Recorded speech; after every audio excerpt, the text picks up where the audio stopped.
మనకు లోకంలో చాలా ఆపేక్షలు ఉంటాయి. అయితే ప్రభు కొరకైన ఆపేక్షలు ప్రాముఖ్యం.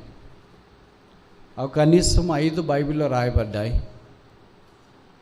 జ్ఞాపకం చేయాలని కోరుతున్నాను. సరే, ఆయన రాకడ వస్తుంది, మరి మనం ఏం చేయాల? పౌలు అన్నాడు కదా 2 తిమోతి 4:8 అనుకుంటా, నా కొరకు మాత్రమే కాక ఆయన రాకడను ఆపేక్షించువారు, they that love is appearing. కనుక ఆపేక్షించుట అనే మాటను గురించి ఒక 5 విషయాలు మనం చూడటానికి ప్రయత్నం చేస్తాం. ఏం ఆపేక్షించాలా అని, ఏది కోరాలా, ఏది ఇష్టపడాలా, ఏది ఆశ కలిగి ఉండాలా. మనం ఏది ఆశపడకూడదో అది మనకి ఎక్కువ ఆశ ఉంటుంది. మనం ఏది ఆశపడాలో అది పొరపాటున కూడా ఆశ ఉండదు. ఆకలి కాదు, నీతి కొరకై ఆకలి దప్పులు గలవారు ధన్యులు అని బైబిల్లో రాసి ఉంటారు. పొరపాటున కూడా మనకి అది ఆకలి కాదు. మన ఆకలి అయితే కడప ఆకలి వేస్తుంది, ఏదో తినాలా, తినకపోతే గ్యాస్ ఫామ్ అవుతుంది అంటే అది ఆకలికి ఏం ఫామ్ కావట్లేదు, గ్యాస్ ఫామ్ కావట్లేదు, ఏం ఫామ్ కావట్లేదు. నీతి కొరకైన ఆశ, దైవిక ఆశ, దేవుని కార్యాల కొరకైన ఆశ అంత ప్రాముఖ్యం కదా. ఇప్పుడు 5 ఆపేక్షలు చూస్తా. ఆపేక్షలు 2 రకాలు, ఆశలు 2 రకాలు కదా, పాజిటివ్ది, నెగిటివ్ది. మంచి ఆశ, వ్యతిరేక పదం చెప్పండి. చెడ ఆశ, తెలుగు వెరీ గుడ్, బాగా వచ్చు. బైబిల్ పదం చెప్పండి. దురాశ. దురాశలు సాధారణంగా ఉంటాయి, ఆపేక్షలు కూడా అలాంటే. మంచి ఆపేక్ష మంచిది, చెడు ఆపేక్షలు. చెడు ఆపేక్షలు చెప్పండి, మీకు బాగా తెలుసు కదా.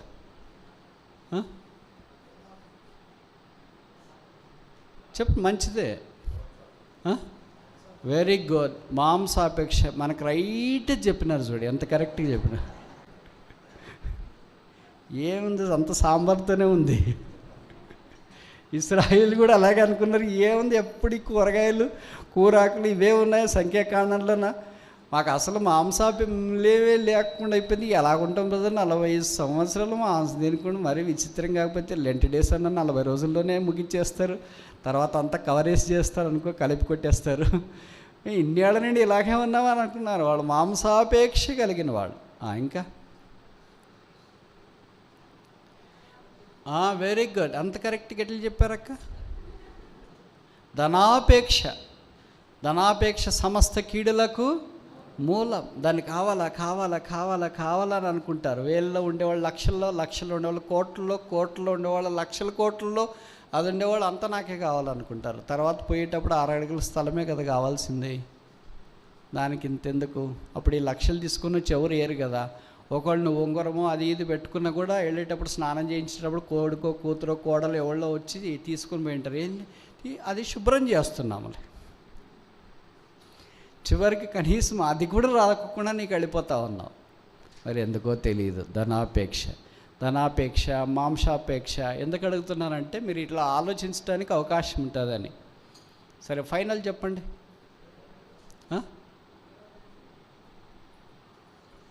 ఫైనల్ ఏంటంట? వినపడట్లేదు, గట్టిగా చెప్పండి. లవ్ ఇస్తుంది. సరే, నేను చెప్తా వినండి.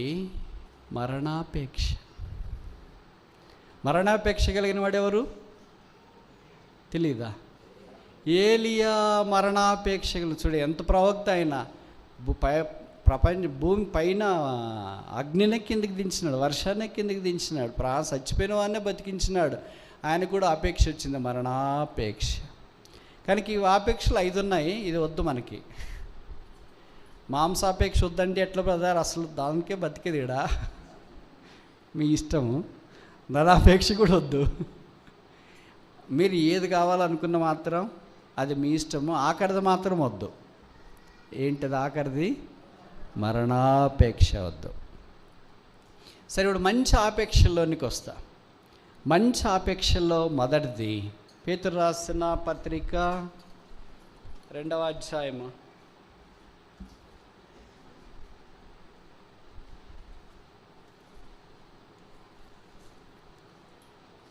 ఇవన్నీ పరిచయమైన మాటలే, మరలా మనం జ్ఞాపకం చేసుకోవడం అవసరం. 1 Peter 2వ అధ్యాయం 3వ వచనం. 1 Peter chapter 2 verse 3. సమస్తమైన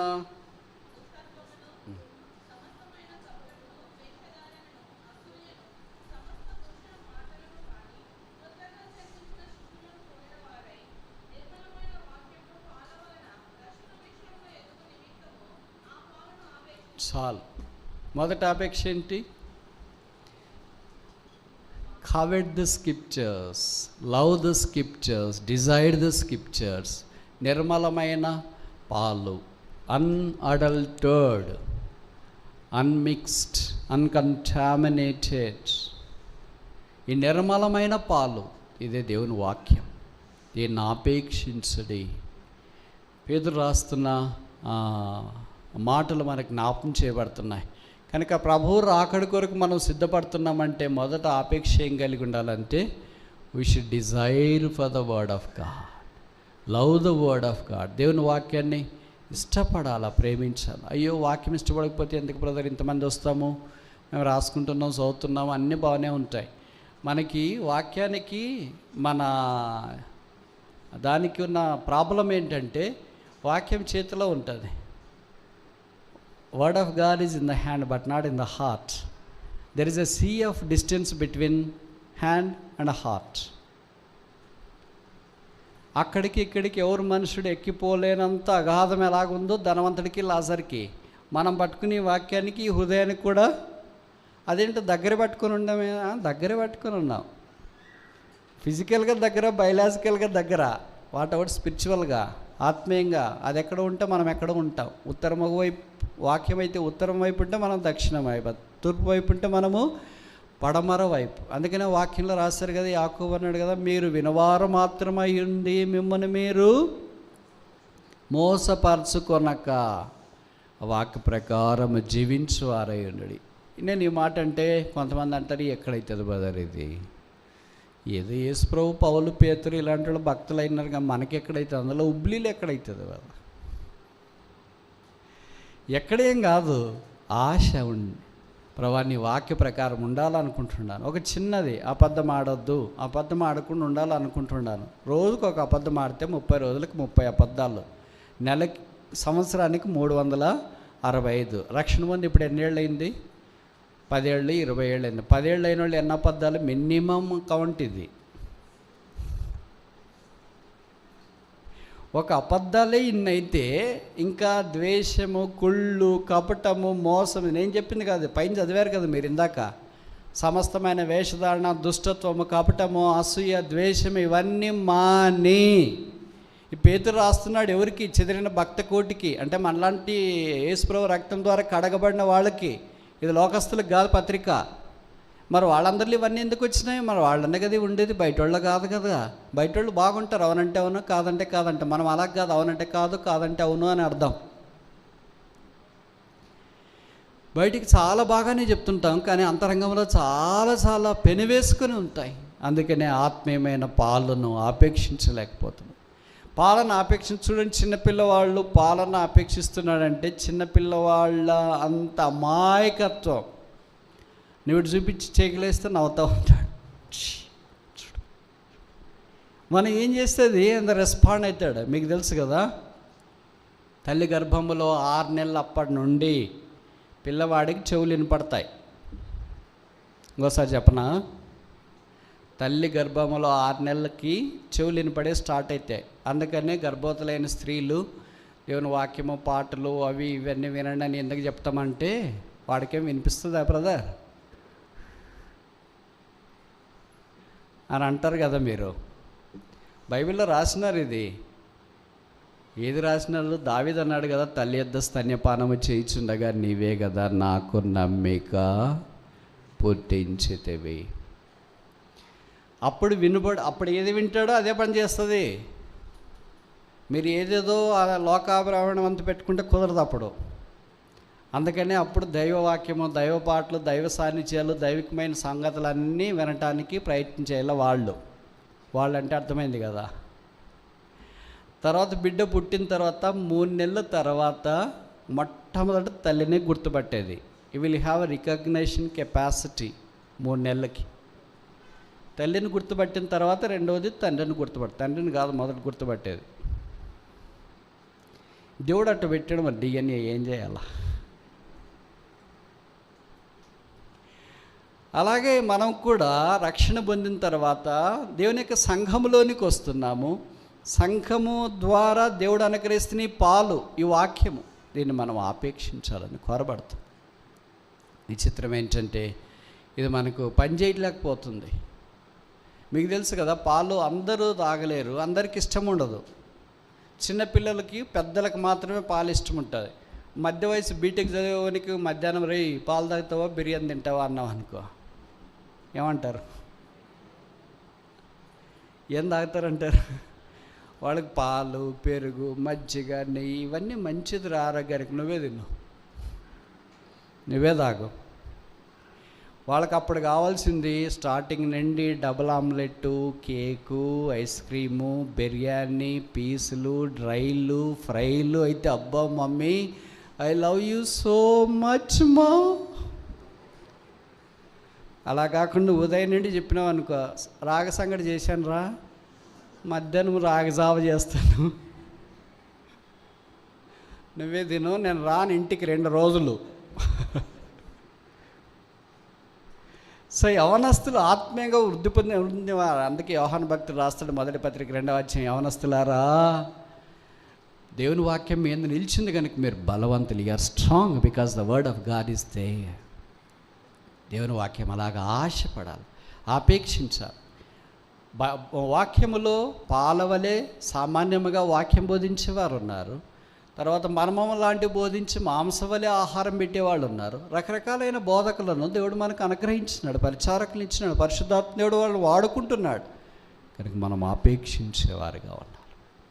ఆపేక్ష వినడం మాత్రమే కాకుండా విన్న తర్వాత ప్రభు ఒక్కటైనా ఇప్పుడు మీ పిల్లలు ఉన్నారనుకోండి, పిల్లలు ఏదైనా ఒక చిన్న ప్రయత్నమా, ఈ పని చేయడానికి ట్రై చేస్తానమ్మా, చదువుకోవడానికి ట్రై చేస్తానమ్మా అంటే నీ కడపంతా నిండిపోతుంది. నేను చదవను, నేను రాను, నేను పోను, నేను ఉండను, ఏం చేసుకుంటావో చేసుకో అన్నారు అనుకో. వాడు నిజంగా చదవ అవ్వదు కానీ ట్రై చేస్తానమ్మా అన్నాడు అనుకో, నీకు ఎక్కడో ఆశ వస్తుంది. అలాగే ప్రభు దగ్గరికి వచ్చి, ప్రభు ఇది నాకు చేత కాదు ప్రభు, కానీ ట్రై చేస్తా, పరిశుద్ధాత్మ దేవుని ద్వారా నాకు సహాయం చేయి. ఈ అబద్ధాలు, ఈ అసూయ, ఈ కొళ్ళు, ఈ ద్వేషం, ఈ కక్ష, ఈ స్వయం, ఇవన్నీ నాలో చాలా పెద్ద పెద్ద బబులోని విగ్రహాల మాదిరి అయిపోయినాయి. దురాయన మైదానం ఎక్కడుందో తెలియట్లేదు, కానీ నా హృదయం ఒక పెద్ద మైదానం అయిపోయింది, అందుకని అవన్నీ పెట్టేశారు అని అనుకుంటే ఎంత బాగుంటుంది. మీలో కొంతమంది టీచర్స్ ఉంటారు కదా, పిల్లలు క్వశ్చన్ పేపర్ ఇచ్చిన తర్వాత ఖాళీ ఆన్సర్ బుక్ ఇచ్చిపోతే ఏమంత ఇష్టం ఉండదు. వాళ్ళు ఏదో ఒకటి అటెంప్ట్ చేసినాడు అనుకో, టీచర్కి ఇష్టపడతాడు, ఏదో వాడు ట్రై చేసినాడు, పాపం రాయలేకపోయాడు, ఆరోగ్యం బాగాలేదేమో. అలా మనకు అసలు ప్రయత్నమే చేయకపోతే, ఈ వైపు ఇలాగ జీవించాలా ప్రభు, ప్రేమించలేకపోతున్నాను, అసలు తీసేయలేకపోతున్నాను, వేషాన్ని తగ్గించుకోలేకపోతున్నాను, నాకు సహాయం ఇచ్చి. ఈ వాక్యం అనే పాలు మన హృదయంతరంగంలో పనిచేసినప్పుడు మనం శుద్ధీకరించబడతాం. వాక్యానికి ఆ శక్తి ఉంది. బైబిల్లో రాయబడింది కదా, యోహాను 15:2, జాన్ చాప్టర్ 15:2. యోహాను 15:2.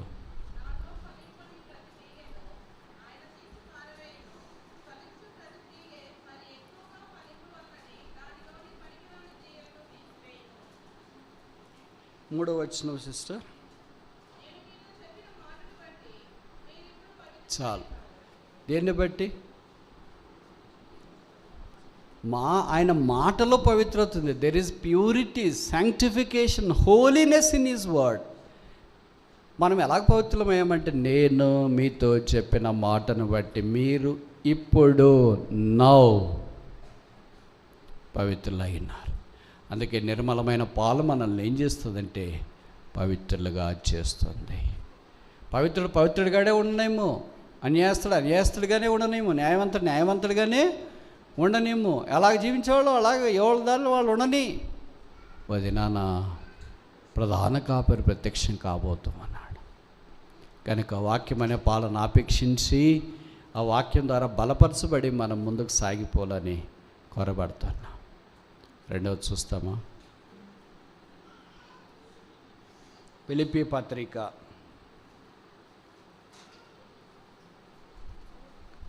ఫిలిప్పీ పత్రిక 2వ అధ్యాయం, ఫిలిపియన్ చాప్టర్ 2 verse 26 to 26. అతడు రోగి ఆయనని మీరు వింటిరి గనుక అతడు మిమ్మల్ని అందరినీ చూడ మిగులు ఆపేక్ష గలవాడై విచారించుచున్న ఆపేక్ష. ఎవరతడు? 25లో చెప్పబడింది, ఎపఫ్రొదితు. ఈ కొంతమంది జత పని వారు పౌలు దగ్గర పనిచేస్తూ వచ్చినారు. వాళ్ళకి ఒకరికొకరు చూడాలని ఆశ వచ్చిందంట. సాధారణంగా మనకి భిన్నంగా ఉంటుంది ఇది.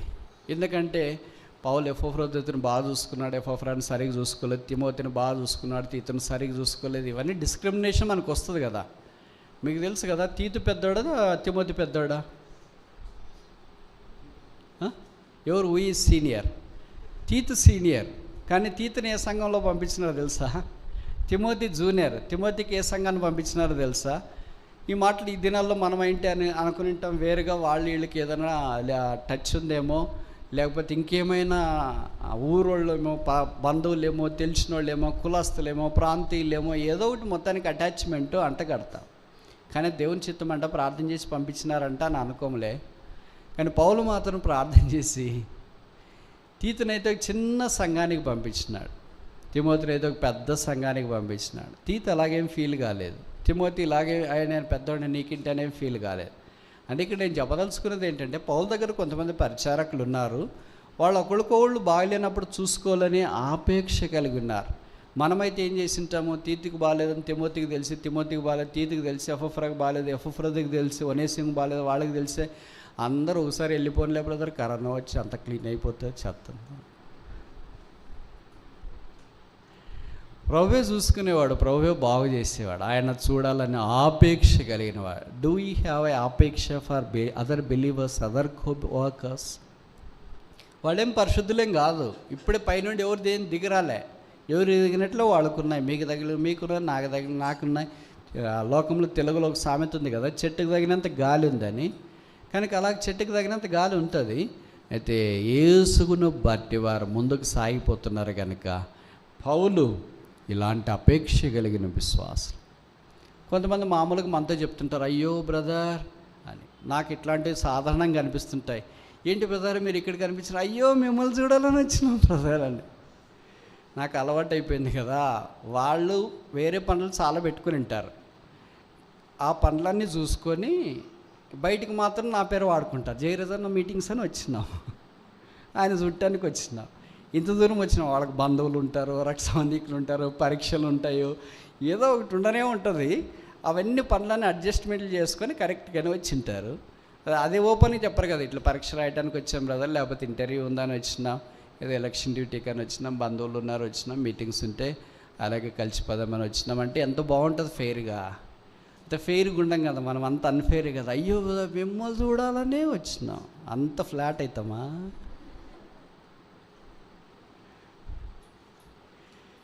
మనం చెప్పే మాటలు అనేక సార్లు వాస్తవం కావదనే సంగతి మనకు బాగా తెలుసు, ప్రభువారికి ఇంకా బాగా తెలుసు. కానీ పౌలు దగ్గర పరిచారకులు ఎలాంటి వాళ్ళంటే ఒకరినొకరు చూడాలని ఆపేక్ష కలిగిన వారు, ఒకరికొరకొకరు ప్రార్థనలో పోరాడే వాళ్ళని ఇక్కడ వాక్యంలో రాస్తున్నారు. కనుక దేవుని జనమా, దేవుని ప్రజలారా, మనం అందరము యేసు రక్తం ద్వారా కడగబడ్డా. మన అందరి తండ్రి ఒక్కడే. తండ్రికి పిల్లలైన తర్వాత వాళ్ళు భేదాభిప్రాయాలు వస్తాయి, మనస్పర్ధలు వస్తాయి. ఏ కుటుంబంలో సమస్యలు లేవండి? మీకు తెలుసు కదా, ఇప్పుడు ఎలక్షన్లోనే ఎన్ని కుటుంబాలు ఇట్లా వర్టికల్ స్ప్లిట్లు వచ్చినాయి. వాళ్ళొక పార్టీ వీళ్ళొక పార్టీ, వాళ్ళొక వైపు వీళ్ళొక వైపు, వాళ్ళొకటి వీళ్ళొకటి, దేశమంతటా ఇంకెన్ని వచ్చింటాయి లెక్క లేకుండా వచ్చినాయి.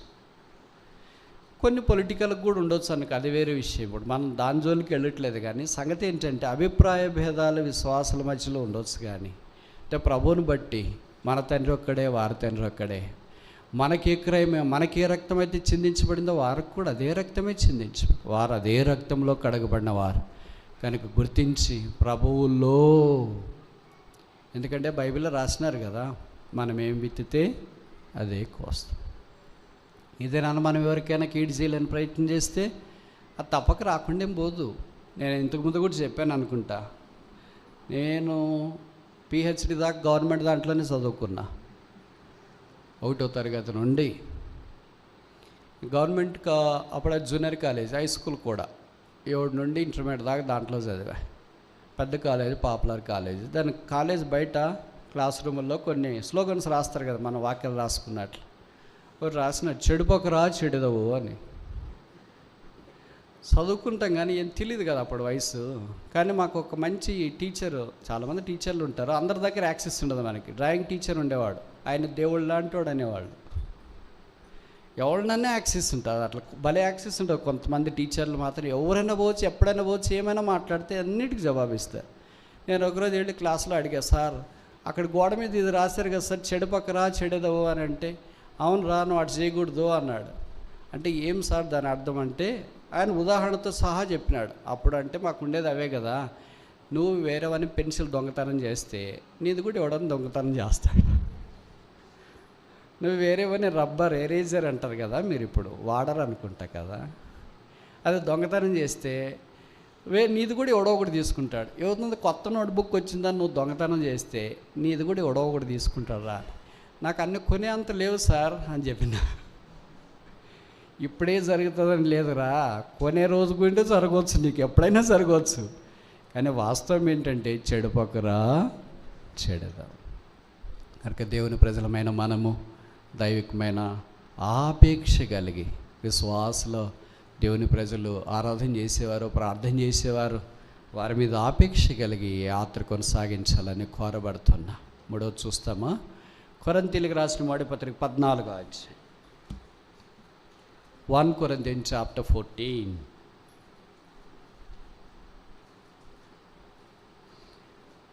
కొరింథీయులకు రాసిన మొదటి పత్రిక 14వ అధ్యాయం, మొదటి వచనం. 1 Corinthians chapter 14 verse 1. ప్రేమ కలిగించుటకు ప్రయాసపడుడి, ఆత్మ సంబంధమైన వరములను ఆసక్తితో ఆపేక్షించుడి. ఇది ఎన్నో ఆపేక్ష? ఎన్నోదమ్మా? 3వది. ఆత్మ సంబంధమైన వరములను ఆపేక్షించుడి. కనుక ఇది మనకి దేవునితో ఉన్న సంబంధానికి జ్ఞాపకం చేస్తుంది. ప్రవచన వరం అంటే మీకు కీడు జరుగుతుంది, మేలు జరుగుతుంది అని అది ప్రవచించేది కాదు, అది పాత నిబంధన. కొత్త నిబంధనలోకి వచ్చిన తర్వాత దేవుని వాక్యము ప్రజలకు తెలియజెప్పుట. అది ఎవరు చెప్తున్నారు అలాగని అని మీరు అనవచ్చు. అక్కడే రాశారు చూడండి కింద, 3వ వచనం 14:3. క్షేమాభివృద్ధి కలిగించే వాక్యం, హెచ్చరిక కలిగించే వాక్యం, ఆదరణ కలిగించే వాక్యము. ప్రవచించేవాడు మనుషులతో మాట్లాడుతున్నాడు. కనుక ఇలాంటి మాటలు ఎవరితోనైనా మన దుఃఖంలో ఉన్న వాళ్ళకి ధైర్యంగా ఉండండి, ప్రభు సాయం చేస్తాడు, ప్రోత్సహిస్తాడు అని మనం వాడు ప్రోత్సహించి ధైర్యపరిచి ప్రభులో ముందుకు నడిపించడము చాలా ప్రాముఖ్యమైన సంగతి. అలాగ ప్రతి వారిని అనదినం చేయాలండి పని, ఒకరోజు కాదు. నేను ఈ మాట చెప్తే మీరు అనొచ్చు, బ్రదర్ మీకైతే 2 మైకులు పెట్టింటారు, లైవ్ ఉంటుంది, కెమెరా ఉంటుంది, మనుషులు ఉంటారు, మీరు చెప్పచ్చు కానీ ఎక్కడైతుందో మా లాంటి వాళ్ళకి అని అనుకుంటాం కదా.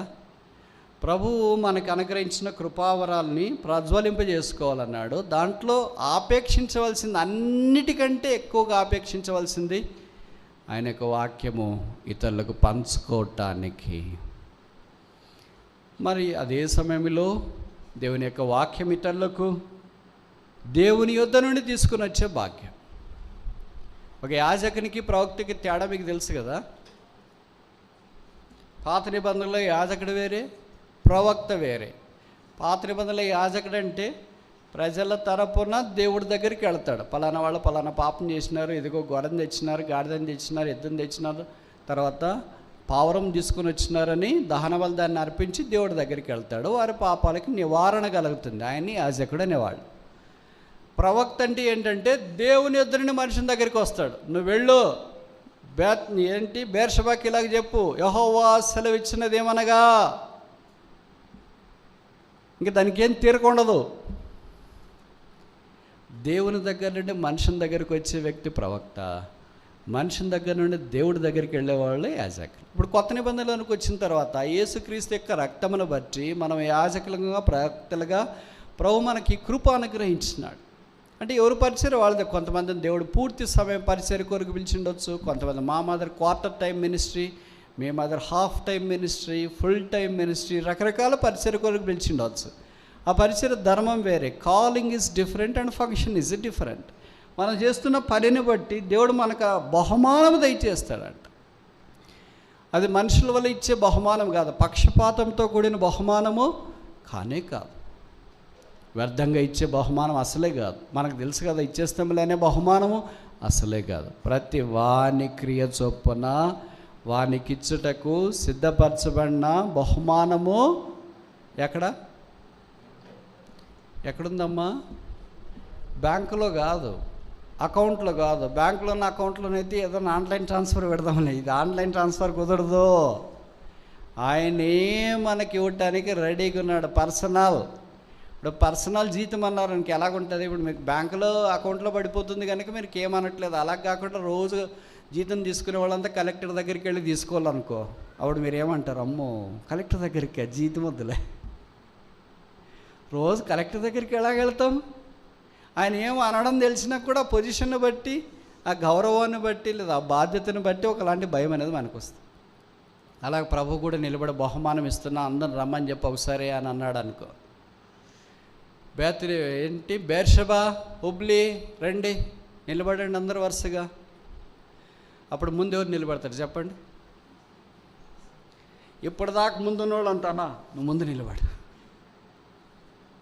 అరే మీరు అంత ఇంతకుముందు ముందున్నారు కదా, అప్పుడు ఉన్నాంలే కింద, ఇప్పుడు పైన అలా కాదు కదా. భయం, ఎవరు ముందు పోతారు, ఎవరు ముందు పోతారు, ఎవరు ముందు పోతారు, ఎవరు ముందు పోతారు. అందుకే మీకు తెలుసు అనుకుంటా, కొంతమంది మీ పిల్లలు పరీక్షల్లోన ఏ అనే పేరుతో ఉంటే, ఏ బాల్ ఏరో అన్నది ప్రతి పరీక్షలో వాడే ముందు పోతాడంట వైవాకి. అందుకే వచ్చి వాడు నాయనతో చెప్పాడంటే, డాడీ నా పేరు మార్చి డాడీ అని. ఎందుకురా మంచి పేరు పెట్టావు నువ్వు, అహరోను అని అంటే చాలా గొప్ప పేరు రా, మంచి ప్రధాన యాజకుడు రా, గొప్పవాడు అంటే, వద్దు డాడీ ప్రధానికి మొదట నన్నే పిలుస్తున్నారు. తర్వాత ఏం జరుగుతుందో తెలుసుకోవటానికే నాకు ఆప్షన్ లేదు. అదే మధ్యలో వాడికి అనుకో, నా మధ్య జే ఉందనుకో, మధ్యలో వస్తాం, మనకు ఫుల్ సేఫ్టీ. ముందుంటారు అనుకుంటారు. ముందు పోయి వచ్చినాడు ఇంటర్వ్యూ ఏం అడిగారా అని సార్ని అడుగుతాం, పలానా అడిగారు. ఓహో మన వాళ్ళని ఏం అడుగుతారో మనం రెడీ అయిపోతాం. మళ్ళీ మనం లాస్ట్ కాదు కదా, లాస్ట్ అయితే మళ్ళీ ఎక్కువ ప్రశ్నలు ఉంటాయి. మధ్యలో ఉంటాం కనుక మనం పోయిన తర్వాత అడుగుతారు, ఇంకెంతమంది ఉన్నారంటే, ఇంక 20 మంది ఉన్నారు సార్ అని చెప్తాం. జడ్డుదాకా కదా, కనుక మనకు తొందరగా పంపించేస్తుంటారు. మధ్యలో యూజువల్గా థిన్ లైన్ ఉంటుంది, లాస్ట్ స్టార్టింగ్ బిగ్. అందుకనే వాళ్ళు ఆయన అన్నాడంటే, ఏం పేరు పెట్టాలా అంటే, జెరుబ్బబేల్ అని పెట్టి డాడీ అన్నాడు. ఎందుకంటే లాస్ట్. అంత తెలివైన వాళ్ళు చూడు, పిల్లలు కూడా కదా. యారోను, ఏబేల్ ఇవన్నీ పెడితే మొదటే నన్ను పిలుస్తున్నారు. అందుకని జెరుబ్బబేల్ అంటే ఆఖరికి అప్పటిదాకా ఏదో జరిగితే జరిగింది, లేకపోతే ఇలా చూసుకుందామని అనుకుంటా. అలాగే ప్రభు మనకు అంత జీతం ఇచ్చేటోడు పిలుస్తున్నాడు. ఒకళ్ళొకళ్ళు వచ్చి నిలబడండి. మరి ఇప్పుడు ఇంత ధైర్యంగా ఉన్నాం కదా, ఇప్పుడు కూడా ఎవరని చెప్తాం, ప్రభు సిస్టర్ బ్రదర్ మనం చేసేదానికంతా జీతం ఇస్తున్నా, మాకు తెలుసులే చూసుకుంటాంలే.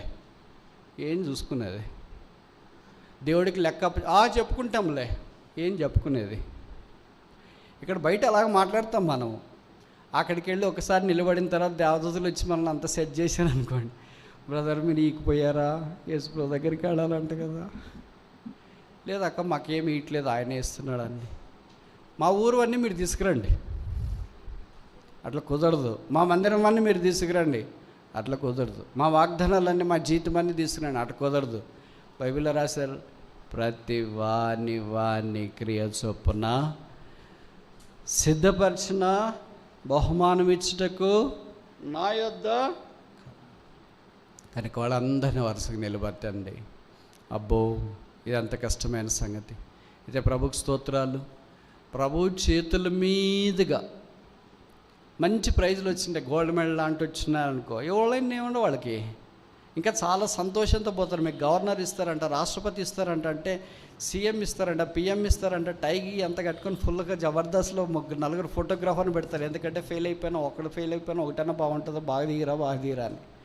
అలాగే యేసుప్రభువే మనలాంటి వాళ్ళకి బహుమానం ఇస్తున్నారంటే, దేవదూతలు వాళ్ళందరూ తొంగి చూస్తున్నారు. మీకు తెలుసా తెలీదా? దేవదూతలకు నో బహుమానాలు, నో కిరీటమ్స్, నో రివార్డ్స్.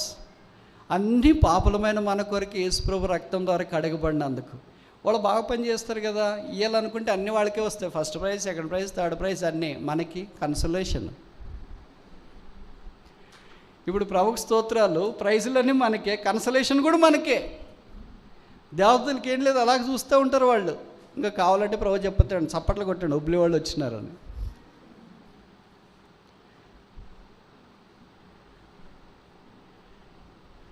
ఇప్పుడు ఎన్ని చూసాం? 3 ఆపేక్షలు. 4వది చూస్తామా? కొరింథీయులకు రాసిన 2వ పత్రిక అనుకుంటా.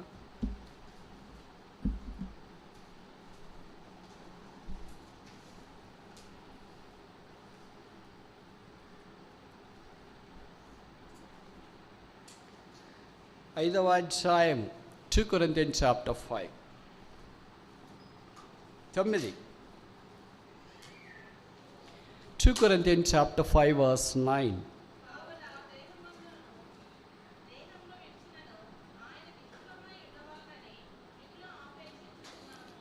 4వ ఆపేక్ష ఏంటి చెప్పండి? ఏంటి? ఎవరు చెప్పట్లేదంటే అర్థమైంది, ఎలాగో లేము కదా ఎందుకు చెప్పడం అనే. కరెక్ట్, మీరు చాలా బాగా వాక్యం ఫాలో అవుతున్నారు.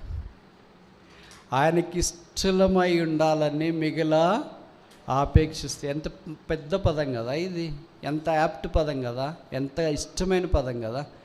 ఆయనకి ఇష్టలు. ఎవరు ఆయనకి ఇష్టలు? బైబిల్ 5 రకాలైన ప్రజలు ఆయనకి ఇష్టలు అని రాయబడుతూ వచ్చింది. యేసుప్రభు వారు ఈ భూమి మీదకి వచ్చినప్పుడు వర్తమానం అదే. లూకా సువార్త 2వ అధ్యాయం 14.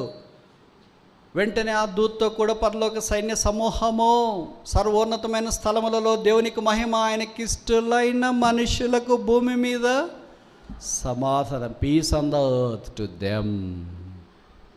ఆయనకి ఇష్టలైన మనుషులు. ఎవరు ఆయనకి ఇష్టలు? డబ్బులు ఉన్నవాళ్ళ, పర్సనాలిటీ ఉన్నవాళ్ళ, మున్సిపాలిటీ ఉన్నవాళ్ళ, చదువుకున్న వాళ్ళ, ఫెయిల్ అయిన వాళ్ళ, చదువురాని వాళ్ళ, యవనస్తుల, వృద్ధుల, రిటైర్డ్ అయిన వాళ్ళ, ఉద్యోగం చేస్తున్న వాళ్ళ, సేవకుల, బోధకుల, కాపర్ల, ఉపదేశకుల, ఎవరైనాకి ఇష్టలు? 5 రకాలైన ప్రజల గురించి రాస్తూ వచ్చినాడు. ఇప్పుడు సమయార్థబాటుని బట్టి అవన్నీ చూడం, కానీ ఆయనకి ఇష్టలుగా మనం ఉంటే ఎంత బాగుంటుంది. ప్రతి వాళ్ళు ఎక్కడైనా ఇష్టలుగా ఉండాలనుకో. మందిరికి వస్తే దైవ సేవకులు, సంఘ పెద్దలకి ఇష్టలుగా ఉండాలనుకుంటాం. ఆఫీస్కి పోతే ఆఫీసర్కి ఇష్టలుగా ఉండాలి అని అనుకుంటాం. లేదా మనం ఏదైనా ఉద్యోగం చేసే స్థలంలో మన బాసులకు ఇష్టలుగా ఉండాలని అనుకుంటాం. ఎక్కడికి వెళ్ళాలన్నా ఇష్టలుగా ఉండాలనుకుంటాం, కానీ అయిష్టలుగా ఉండాలా, వాళ్ళ ముఖం కూడా చూడబుద్ధి కాదు, వాళ్ళతో అస్సలు మాట్లాడబుద్ధి కాదు, వీళ్ళు అస్సలు రాని అనే రకంగా మనం ఉండాలని అనుకోము, కానీ అలాగే జరుగుతాయి. నేను చెప్పే మాటలు మీకు అర్థమైనాయి అనుకుంటా. అయ్యో వాళ్ళు ఏం మాట్లాడతారులే, ఏం చూస్తానులే, వాళ్ళతో ఎందుకులే ఇంకా అని అనుకోవాలని అనుకోం మనము, కానీ పరిస్థితులు అలాగే చేసేస్తాయి. ప్రభు దగ్గరికి వచ్చినప్పుడు నాకు ఇష్టలైన వారు, బైబిల్లో రాయబడింది కదా, ఆయనకి ఇష్టలుగా జీవించడము ఎంత భాగ్యము.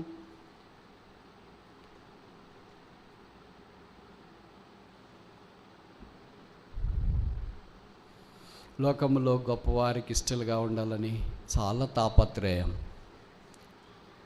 ప్రభుకి ఇష్టలుగా ఉండాలని ఎప్పుడైనా ఒక విషమంతైనా తాపత్రయం కలిగిందా మనలో? ఎలాగ తాపత్రయం పడతారో మీకు తెలుసు కదా. ఆఫీసులో ఉద్యోగం చేసేవాళ్ళు వాళ్ళ బాస్కి సంతోషింపజేయాలని వాళ్ళు ఎంత తాపత్రయపడతారు. పని తక్కువ చేస్తుంటారు కానీ హంగామా ఎక్కువ ఉంటుంది. ప్రభు దగ్గరికి వచ్చినప్పుడు పనికి హంగామాకి ఏం సంబంధం లేదు, మనం చేసేదాన్ని ఆయన చూస్తాడు.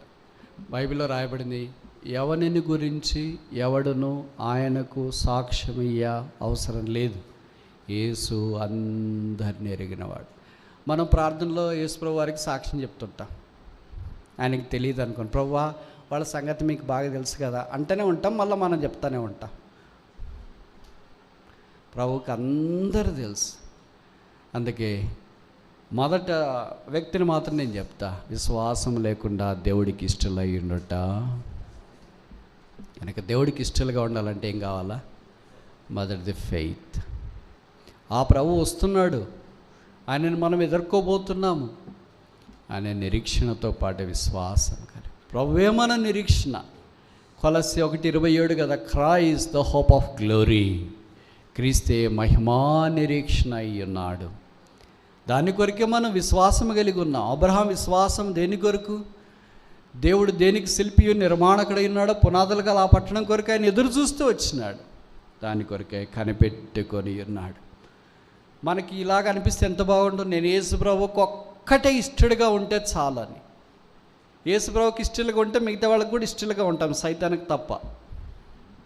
మనం సైతానికి ఇష్టలుగా ఉంటే యేసుప్రభువుకి ఇష్టలుగా ఉండము. మనకేమంటే ఎలాగైనా సరే సైతాన్ని, శత్రువుని మంచి చేసుకోవాలని చూస్తాం, ఎందుకంటే కీడు చేస్తాడని. అందుకే శత్రువు సాతాన్ని మంచి చేసుకోవాలని మనం ప్రయత్నం చేస్తూ ఉంటాం. యేసుకు ఇష్టంగా జీవించలేకపోతుంటాం. యేసుప్రభువుకి ఇష్టంగా జీవిస్తే మీకు తెలుసు కదా, తల్లిదండ్రులు మీకు ఇష్టంగా చూపిస్తే ఎట్లయినా కొద్దిగా ఎడ్జ్ ఉంటుంది మీ మీద. డబ్బులు ఇచ్చే దగ్గర, బండి ఇచ్చే దగ్గర, బట్టలు కొనే దగ్గర, తర్వాత ఏదైనా వెహికల్ ఇచ్చే దగ్గర ఏదైనా ఒక ఎడ్జ్ చూపిస్తారు తల్లిదండ్రులు ఎలాగైనా. అలాగే ప్రభువుకు మనం ఇష్టంగా ఉంటే ప్రభువు మనకి అంత ఇంకెక్కువ ఇస్తాడు. దారుణంగా దయచేయి దేవుడు ఆయనకి ఇష్టలైన మనుషులకు భూమి మీద సమాధానం ఇవ్వాలని కోరుతున్నా. ఆయనకి ఇష్టలు కాకుండా మనం జీవిస్తే, ఆయన అసహ్యపడేటట్టు జీవిస్తే, ఆయన ఉమ్మి వేసేటట్లు బైబిల్లో రాసినారు కదా, ఆయన ఉమ్మి వేయ ఉద్దేశించుచున్నాడు. దేని మీద ఉమ్మేస్తాం? స్పాంటేనియస్గా జరుగుతుంది అది. మీరు ఉమ్మేయాలి అనుకోరు. ఆ స్థలాలకు వెళ్ళినప్పుడు ఆ వాసన చూసినప్పుడు మీకు దానంతటదే వచ్చేస్తుంది ఉమ్మి. ఇక్కడ ఉమ్మి వేయవలెనా అని ఎవరు రాసిండారు ఆడ. ఇంకా పైపెచ్చి ఏమి రాసింటారంటే ఇక్కడ ఉమ్మి వేయరాదు అని రాసింటారు, కానీ ఉమ్మి వేయవలెను అని ఎవరు రాసిండారు. కానీ తెలియకుండానే అక్కడే చేస్తుంటారు ఉమ్మి. ఎందుకంటే వాతావరణం అలాంటిది, పరిస్థితులు అలాంటివి. మనం అలాగుంటే మనకు తెలియకుండానే అలా జరుగుతుందేమో. ఇప్పటిదాకా ఎన్నో అపేక్షలు చూసాము. 4. మొదటిదేంటి? వాక్యమును ఆపేక్షించాలా. రెండవది ఏంటి? ప్రవచన వరమును ఆపేక్షించాలా. మూడవది ఏంటి? దేవుని ప్రజలతో సహవాసం ఆపేక్షించాలా. నాలుగవది ఏంటి? ఆయనకి ఇష్టలుగా ఉండాలని ఆపేక్షించాలా. ఐదవది ఆఖరి చూసి ముగిస్తామా? 2 తిమోతి 4:8 అనుకుంటా. 2 తిమోతి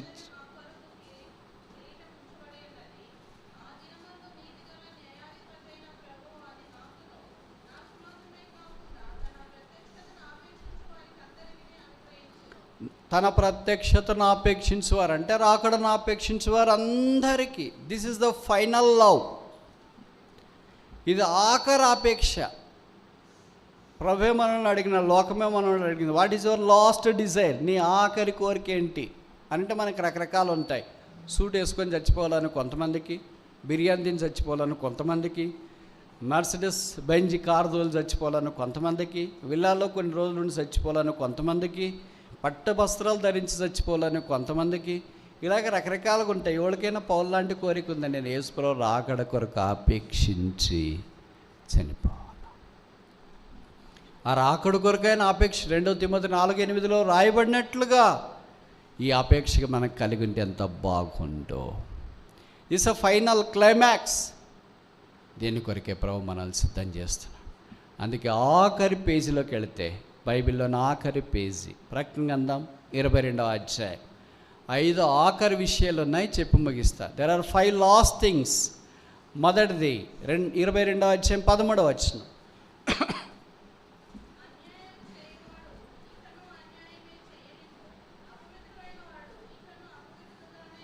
13 సిస్టర్, వర్స్ 13.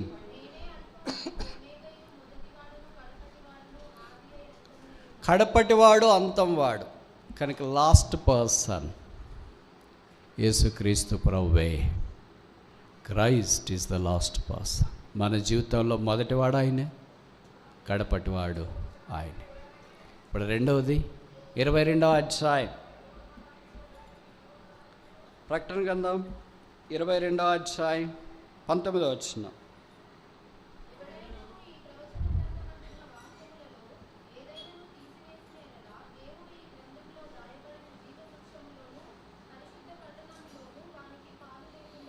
దీనికి ఒక పేరు పెడదామా? లాస్ట్ ప్లేస్, ఆఖరి స్థలం, పరిశుద్ధ పట్టణము. ఇదే కొత్త యెరూషలేము, నూతన యెరూషలేము, దేవుడు సిద్ధపరుస్తున్న పట్టణము, అదృశ్యమైనది. దేవుడు దేనికి శిల్పియో నిర్మాణకుడై ఉన్నాడో పునాదులు గల ఆ పట్టణం కొరకు ఎదురు చూస్తున్నా. ఈ భూమి మీద ఉన్న పట్టణాలన్నీ వదినని గతించిపోతాయి. ఈ పట్టణాలన్నీ చూస్తున్నప్పుడు ఒక్కొక్క రకంగా అనిపిస్తుంటాయి, ఒక్కొక్క దానికి ప్రసిద్ధి చెందినగా కనిపిస్తూ ఉంటాయి. కానీ పరిశుద్ధ పట్టణం అని దేనికి పేరు లేదు. మీరు బెంగళూరు అనుకోండి గార్డెన్ సిటీ అంటారు, జోధ్పూర్ అనుకోండి పింక్ సిటీ అంటారు, బాంబే అనుకోండి బిజినెస్ సిటీ అంటారు, ఢిల్లీ అనుకోండి క్యాపిటల్ సిటీ అంటారు, హైదరాబాద్ అనుకోండి హైటెక్ సిటీ అంటారు. Which is a Holi city? ఒక్కటే పరిశుద్ధ పట్టణం, అదే యేసు ప్రభు నిర్మిస్తున్న పట్టణం. మిగతా పట్టణాలన్నీ రకరకాలుగా కనిపిస్తుండొచ్చు. కల్చర్డ్ సిటీ అని చెన్నై అని అంటారు, ప్లాండ్ సిటీ అని చండీగఢ్ అని అంటారు, ఓల్డ్ సిటీ అని కలకత్తా అని అంటారు. ఇలాగ రకరకాలుగా అనొచ్చు. కానీ but which is a Holi city? Only one city is called Holi city. ఒకటే పరిశుద్ధమైన పట్టణం. అక్కడ బంగారు వీధులు ఉంటాయంట. మేము కొత్తగా రక్షణ పొందినప్పుడు మా ఊరి దగ్గర మందిరానికి వెళ్ళేవాళ్ళు, 3-4 ఆంటీ వాళ్ళు ఉండేవాళ్ళు. ఇప్పుడు లేరు, ప్రభు దగ్గరికి వెళ్ళారు. దాంట్లో 1-2 విధవరాలు ఉండేవాళ్ళు, 2-3 పిల్లలు ఉండేవాళ్ళు. వాళ్ళకి వాళ్ళు ఉద్యోగాలు ప్రభు ఇచ్చినాడు, బాగా చూసుకుంటూ వచ్చినారు. ఆ దినాల్లోనే వాళ్ళు చాలా సామాన్యమైన జీవితం కొనసాగించేవారు. అంటే పిల్లలకు కానీ వాళ్ళకి కానీ ఏం ఆభరణాలు లేకుండా మామూలుగా ఉండేవాళ్ళు. వీళ్ళు పక్కన వాళ్ళు ఉండరు, ఖాళీగా ఉండరు కదా వాళ్ళు. అందుకే వాళ్ళు ఒకసారి మా ఎదురుగా అడిగినారు, అక్క మీరు కానీ మీ పిల్లలు కానీ ఏం ఆభరణాలు వేసుకోరు కదక్క అని విశ్వాసులే అడిగింది. అప్పట్లో చాలా తక్కువ మందే, 15-20 మందే ఉంటాం ఆ సంఘంలో. నేను డిగ్రీ చదువుతున్న దినాలు అది. అప్పుడు ఆ టీచర్ ఆంటీ ఏం చెప్పిందంటే, ఆమె లేదు ప్రభు దగ్గరికి వెళ్ళింది. వాళ్ళు చాలా అమితమైన విశ్వాస వీరులు, ప్రభు కొరకు అంత ప్రాణం కూడా తెగించేవాడు అనమాట. ఆమె ఏం చెప్పిందంటే, ఏంటి అవి బంగారం నువ్వు నగలను పట్టుకొని అలాడుతున్నావేంటి? చాలుకి వెళ్ళాడేవు, గొంతుకి వెళ్ళాడేవు, చేతికి వెళ్ళాడేవు, కాలుకి వెళ్ళాడేవు, అడ్డడానికి, ఇవన్నీ పరలోక రాజ్యంలో ఆమె చూపించింది. ఇటు కాలుతో తన్నకండి పోతామయ్యా వీధుల్లో ఉన్న పరలోక రాజ్యంలో మాకు. బైబిల్లో రాసినారు బంగారు వీధులలో. భక్తుడు పాట రాశాడు కదా, ప్రియ యేసు రాసునని సూచన చాలదంతో నిష్కళంక పరిశుద్ధులతో పేదను నేను. పరిశుద్ధులు అనేదే ఒక అడ్జెక్టివ్, విశేషణం. ఆ విశేషణానికి ఆయన తోడు చేసిన డబుల్ విశేషణం చూడండి, నిష్కళంకమైన పరిశుద్ధులు. పరిశుద్ధులే నిష్కళంకమైన వాళ్ళు, పేదలైన వాళ్ళు, సామాన్యులైన వారు. నిష్కళంక పరిశుద్ధులతో పేదను నేను. మరి పేదవే ఎక్కడున్నావు? పొరుగుడిలో ఉండాలిగా. అందుకే ఆయన జవాబు బంగారు వీధులలో తిరిగేదాన్ని. ఇది కాంట్రాస్టింగ్ అనిపిస్తుంది కదా, పారాడాక్సికల్. పేదవాడైతే రోడ్డు మీద సిమెంట్ రోడ్లో అక్కడ తిరగాలి కదా. బంగారు వీధులలో తిరిగేదాన్ని. ప్రియా యేసు రాజు నేనే చూచిన చాలు, మహిమలో నేనుంటే చాలు. వదినా ఈ లోకము, ఇళ్ళు, ఈ భోగ భాగ్యాలు, ఈ డబ్బులు, బ్యాంకులో పెట్టినవి, బంగారం, ఈ పత్రాలు, Aadhaar card, pan card, voter card, all cards goes. Only one card of salvation. రక్షణ కార్డు మాత్రమే మిగులుతుంది. ఆ కార్డు హృదయంతరంగంలో ఉంచుకొని పరలోక రాజ్యంలో మనం ప్రవేశించిన ఆయన ద లాస్ట్ ప్లేస్, అది ఆఖరి స్థలం. ఇక్కడ చాలా చాలా స్థలాలు. కొంతమంది మాది హుబ్లీ. నిజం హుబ్లీ కాదు, అక్కడి నుండి ఇక్కడికి వచ్చినాం పిల్లప్పుడు. అప్పుడు మన ఆయనోళ్ళు ఉద్యోగం చేస్తా ఇక్కడికి వచ్చిన మేము అక్కడ ఎన్నో తిరుగుతూ ఉంటాం. దీస్ ఆర్ ఆల్ మజిలీస్. But there is only one last city, one last destiny, పరలోకం. మూడవది తర్వాత వచ్చినాం 22వ అధ్యాయం ప్రకటన గ్రంథం 20 వచ్చినాం.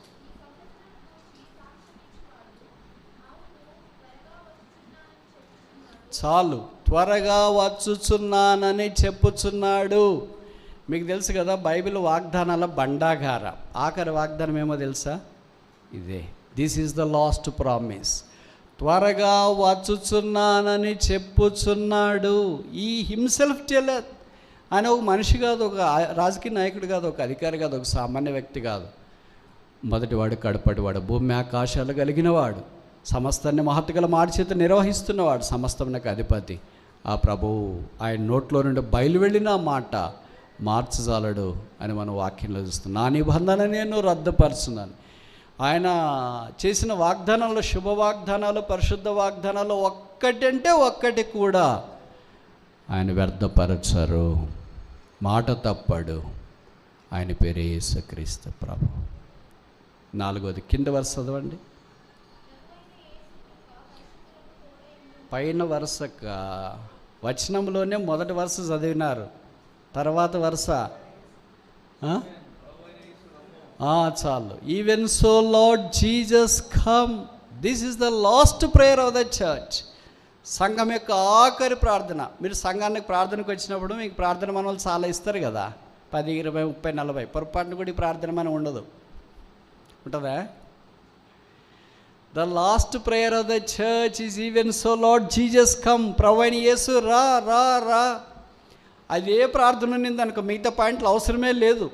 మిగతా కూడికలు అవసరమా? స్వస్థత పొందేది అవసరమా? పాస్ అవసరమా? ఎలక్షన్లు అవసరమా? ఏదైనా అవసరం వస్తుందా? ఆయన వస్తే ఇంక ఇది అవసరతలు ఏమీ ఉండవు. ఆహా బూర ఎప్పుడు ధ్వనించును, ఆ ఆశ ఎప్పుడు తీరుతుందో, నా తండ్రి నేను సదాకాలం చూస్తాననేది. Even so Lord Jesus come. Last prayer. ఇప్పటిదాకా 4 లాస్ట్ ఆఖరిలు చూసిన. మొదటిది లాస్ట్ పర్సన్, కడబడివాడు. రెండవది లాస్ట్ ప్లేస్, ఆఖరి పట్టణం, పరిశుద్ధ పట్టణం. మూడవది లాస్ట్ ప్రామిస్, నేను వచ్చుచున్నాను అని చెప్తున్నాడు. 4వది లాస్ట్ ప్రేయర్, ఆఖరి ప్రార్థన ఏంటంటే even so Lord Jesus come. ప్రభువైన యేసు రమ్ము. This is the greatest prayer the church can pray. ప్రభు వస్తే ఎంత బాగుండు. ఈ సమస్యలే, ఈ పోరాటాలే, ఈ ఇబ్బందులే. నేను వాక్యం చెప్పాలి, నువ్వు వాక్యం, నేను పాడవాడాలి, నువ్వు పాడాలి, నువ్వు సిస్టర్స్ మీటింగ్, నేను బ్రదర్స్ మీటింగ్, నేను మెయిన్ లెసన్, నేను క్లోజింగ్ లెసన్, నేను అక్కడ ఇక్కడ, అన్నీ ఓ దినాన తెరబడతాయి. కర్టన్ తెరచినిగింది.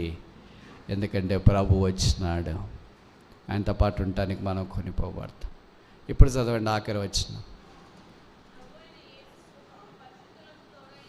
ప్రభు అయిన యేసు కృప పరిశుద్ధులకు తోడైండను గాక. దీనికి ఒక పేరు పెట్టండి.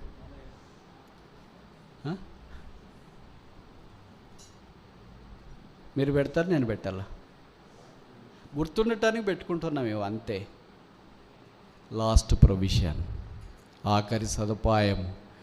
What is the provision God has made? ఆయన కృపతో ఆరంభించినాడు బైబిల్. మత్తయి అమ్మనించండి. ఆదికాండం 6వ అధ్యాయంలో చూస్తే నోహు యెహోవా దృష్టికి కృప పొందినవాడు ఆయన. ఇప్పుడు ఆఖరి పుస్తకం, ఆఖరి పేజీ, ఆఖరి వచనం దేంతో ముగించబడుతుంది? కృప. Last provision. There is no provision beyond this. ఇంతకంటే సదుపాయము కృప ఏమీ లేదు. అయోగ్యులైన మనల్ని ఆ కృపకు పాత్రలుగా ఆయన చేసినాడు. ఇప్పుడు ఆఖరైన ఈ పేజీలోనికి మనం వచ్చిన ప్రభువారా. ఆయన రాకడ ఆపేక్షిస్తే మిగతా ఏ కోరికల కొరకు మనం ప్రార్థన చేయాల్సిన పని లేదు. మొబైల్ బాగాలేదు, బట్టలు బాగాలేదు, ఇల్లు బాగాలేదు, వాకిలు బాగాలేదు, భర్త రక్షణ, భార్య భర్త, ఇవన్నీ all prayer points will be vanished with a single stroke at the coming of Jesus Christ. యేసు ప్రభు వారి దినాన్ని వస్తే ఇక మనం రేపటి కొరకు మధ్యాహ్నం లవ్ ఫీస్ట్ కూడా మిగులుతుంది.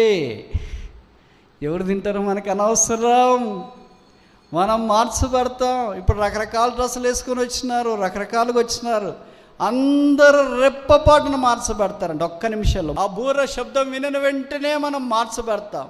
మన పాపపు స్థితి అంతటిని యేసు రక్తం కడిగి శుద్ధీకరించి ఆయనతో పాటు ఉండనట్లుగా ఆయనను చూస్తాం, ఆయనను పోలి ఉంటాం, ఆయనతో మనం ఉంటాం. కనుక ఆయన రాకడ కొరకు ఎదురు చూస్తూ ఆయనకు పోలినట్లు జీవించినట్లు ఆపేక్ష కలిగి ఉన్నట్లు ప్రభువు మనకు సహాయం చేయను గాక.